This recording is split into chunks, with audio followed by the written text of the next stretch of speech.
Okay, moving on to bonding. So basic bond types, there are 4 basic bond types that we'll be looking at. There's ionic bonding between metals and nonmetals, covalent polar bonding between nonmetals with a significant electronegativity difference, covalent nonpolar bonds between nonmetals with an insignificant electronegativity difference, and metallic between metals. We're not really covering metallic bonding that much because it pretty much never shows up, but I just wanted to mention it's one of the types of basic types of bonds, but the first 3 are really what we're covering. Okay, the most important difference, polar versus nonpolar. Each atom has a certain electronegativity, or you can think of it as a desire to pull electrons from its bond partner. Remember we were talking about H2O, the hydrogen and the oxygen. They each have 1 electron in their valence shell. They want to both fill it, so they decide to come to a mutual understanding and share them. But sharing is not always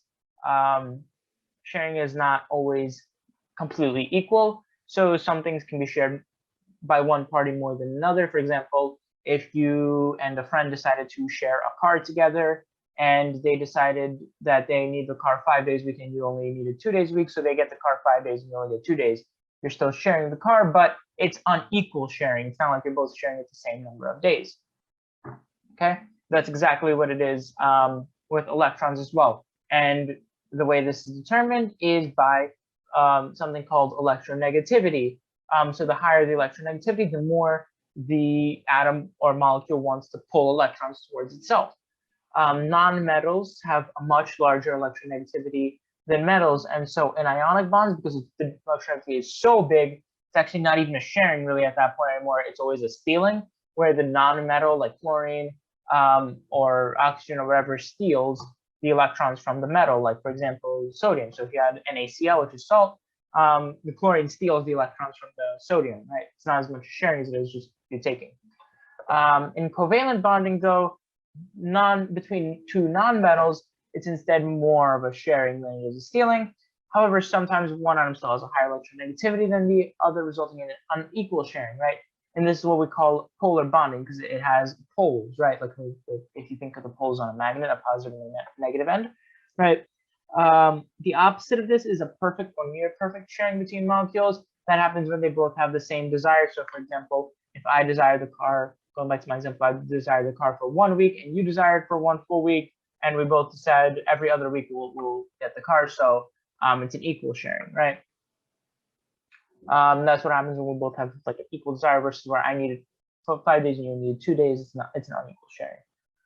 The most common examples of equal electronegativity between 2 of the same atom. For example, oxygen, is found as diatomic. It's usually in nature in the air found as O2, and it's just 2 oxygen molecules bonded together. And so because oxygen has the same electronegativity as oxygen, so it must be equal sharing, right? It must be nonpolar, right? And that's true for anything, nitrogen, N2, O2, Cl2, whatever. Or between carbon-carbon bonds, which is also very common in organic chemistry. Another thing that's common in organic chemistry is carbon-hydrogen bonds. Carbon and hydrogen also have essentially, it's not perfect, but it's near perfect electronegativity. So carbon-hydrogen bonds are also considered nonpolar, and that's why you may know from organic chemistry, usually things that are hydrocarbon heavy are considered nonpolar molecules, right? This is because they have no polar bonds in them, right? And conversely, if you had a carbon-oxygen bond, like for example, an alcohol or something like that, that's considered polar because it has a polar bond. Okay. So in a polar bond, while the difference is not large enough to create a full positive or negative charge, like in ionic bonds, like NaCl, you have a full positive and a full negative. The Cl is fully negative. The sodium is fully positive. The difference in electronegativity is enough to create a partial positive and a partial negative end, which is denoted using this symbol, this Greek symbol. It also creates something known as a dipole moment, which has a magnitude and direction. So this is going back to physics. If you remember, like force vectors, this is essentially a vector. It has a magnitude and direction. The direction is always from the positive to the negative. And again, as with forces, they use vector addition. because they are vectors to determine net moment. So for example, if you had, just like if you had two equal but opposite forces, they would cancel out and you would actually have no force on an object. If you had two equal but opposite dipole moments, they would cancel out and there would be no net dipole moment. Like for example, you see here in CO2, there's a moment from this carbon, remember carbon is much less electronegative than oxygen. So this is the positive end, this is the negative end. This one goes this way, this one goes this way, equal direction, opposite direction, equal magnitude, sorry, they cancel out, so there's no moment. Whereas with water, it goes from the hydrogen to the oxygen, so it goes this way and this way. The left and right cancel out, so it's just up plus up, which is just like really up, I guess. They're just a lot up, and that's the net dipole moment is just up. Okay. And if you're confused a little bit on that, I recommend going to watch like a physics lecture on like forces and vector addition with forces, and that should clear it up for you. It's exactly the same. The electronegativity trend based on the periodic table is this way. The positivity goes to the right this way, and then decrease in this way, right? If you look at this, that means fluorine is the highest, and it is with 4.0. Oxygen is the second highest with 3.5. So basically, if you see fluorine, here, they'll always have a partial negative end. So if you see oxygen or fluorine bonded with anything else, they'll be the negative ones, right?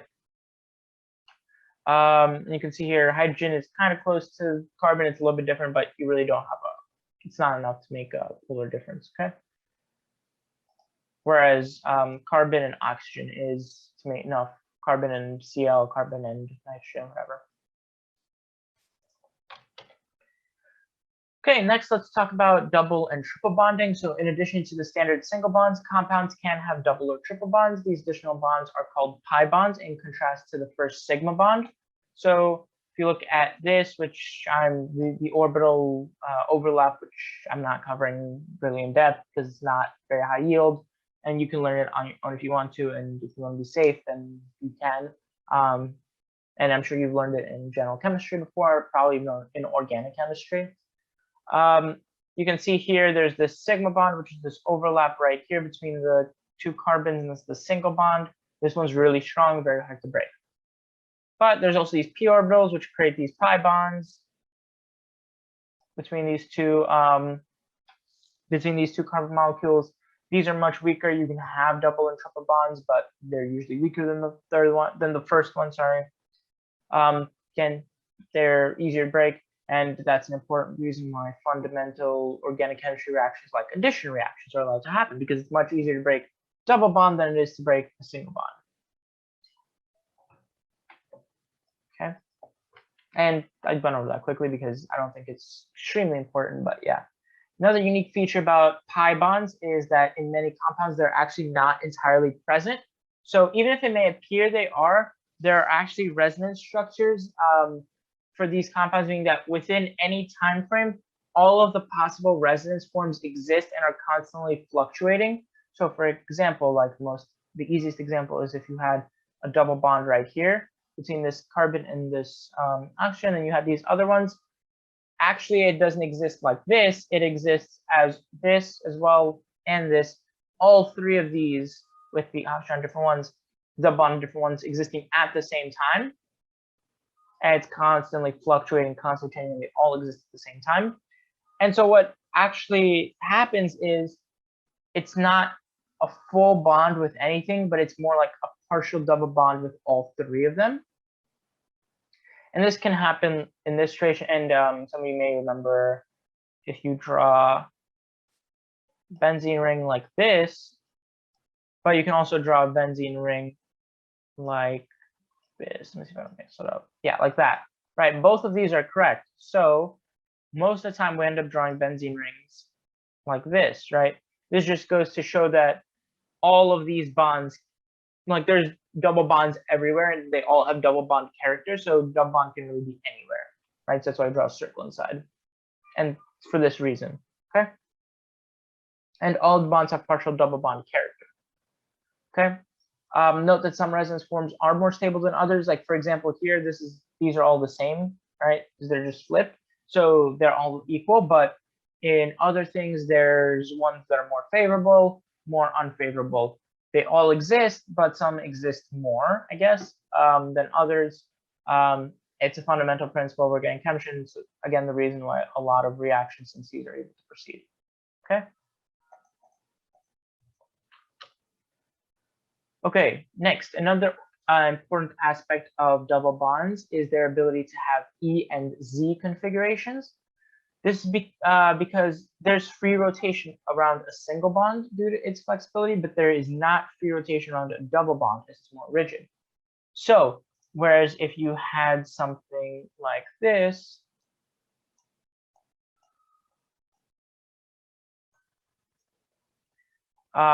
this can really be the same as this.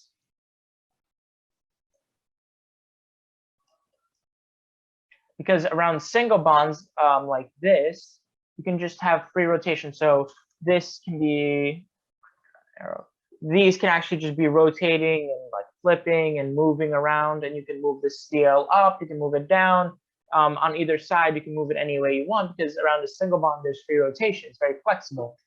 But as soon as you have something like this, where it's a double bond right here in the middle, okay, suddenly you cannot have this rotation anymore because double bonds are rigid. They're much stronger and they're much more rigid than single bonds. So you can no longer have this rotation. Thus, this and this are no longer equal, right? They're now completely different. Whereas in single bonds, it's essentially the same, because if you just rotate it a little bit, it's the same thing. Okay. And so we have names for one version versus another version, right? These are essentially the same thing, but these have different names. And you can see right here, so these look very similar, but one of them is the Z and one of them is the E. The way to determine whether it's E to Z is by determining the priority of the four groups on both sides of the bond, right? So you have the double bond right here, right? So now you have to determine the priority of the groups on both sides. So what's the priority of this? It's 1 versus this one, 2. What's the priority of this one? 1 and 2, right? Because this has higher priority than this. So this is 1, this is 2. This has higher priority than this. This is 1, this is 2, right? Okay. And then determine if the highest priority groups on both sides are on the same side, Z, or on opposite sides, E. Like for example, if you look on here, you have the double bond. This is priority 1, priority 2, but this is priority 1, priority 2. So these are on 1 and 1 are on the same side, 2 and 2 are on the same side. This is they're on opposite sides. One's above, one's below. And an easy way I learned in organic chemistry to remember this, and that kind of stuck with me, is if they're on the same side. So same, but with a Z, like same side is Z, right? And then E is the other one. So same side is Z, same side, like that, and then E is on opposite sides. Okay. Talking about priority, so molecules like fluorine, chlorine, bromine have the highest priority, followed by things like nitrogen, and then carbon compounds like CH3, which is what it is in this case, and then lastly, lone hydrogens are the lowest priority. So for example, if you had a CH3 on this side and a chlorine right here on this double bond, then you had hydrogen and CH3. Even though the CH3s are on the same side and you would think this is Z, it's actually E, because this is priority 1, priority 2, this priority 2, priority 1. So they're on opposite sides, so it's E. Okay, and you just have to remember that, right? And it's the same configuration, or the same order priority as it is with RNS configuration, right? Which some of you may know. Okay, so another measure of the strength of a bond is its length. It's important to remember that bond length and bond strength are inversely proportional, meaning If a bond is really long, it's weak. If a bond is really short, it's strong.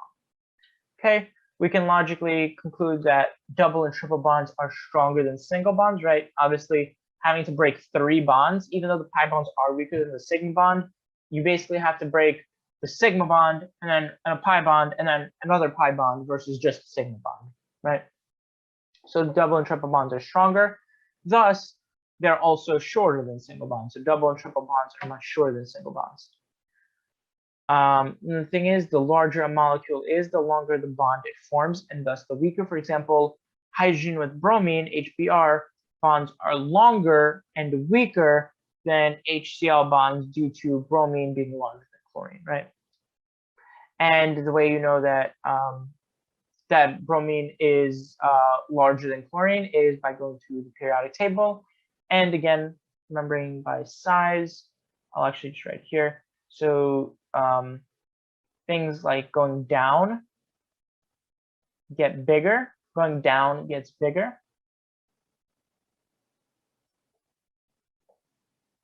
And then also going left is also bigger. So down left is the biggest, right?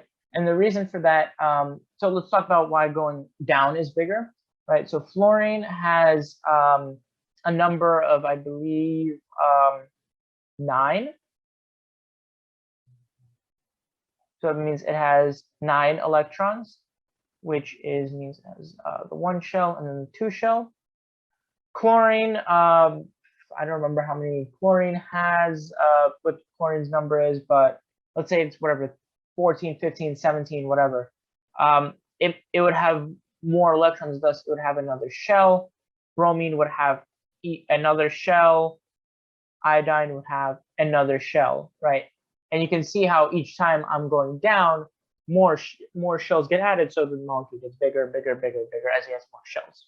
Okay, so obviously things get bigger as you go down because you're just adding more shells because more electrons. As for why going left is bigger, gets you bigger, is because fluorine also go the same thing, it has 2 shells. Then you go left to oxygen, nitrogen, carbon, boron, you still have the same 2 shells, right? So fluorine and oxygen have the same number of shells. They essentially are the same size, but fluorine actually has more protons in the middle, right? Having more protons because it's a higher number. So having more protons means that the protons and the electrons obviously attract, right? Positive and negative attract. So protons in the middle are actually attracting the electrons to themselves.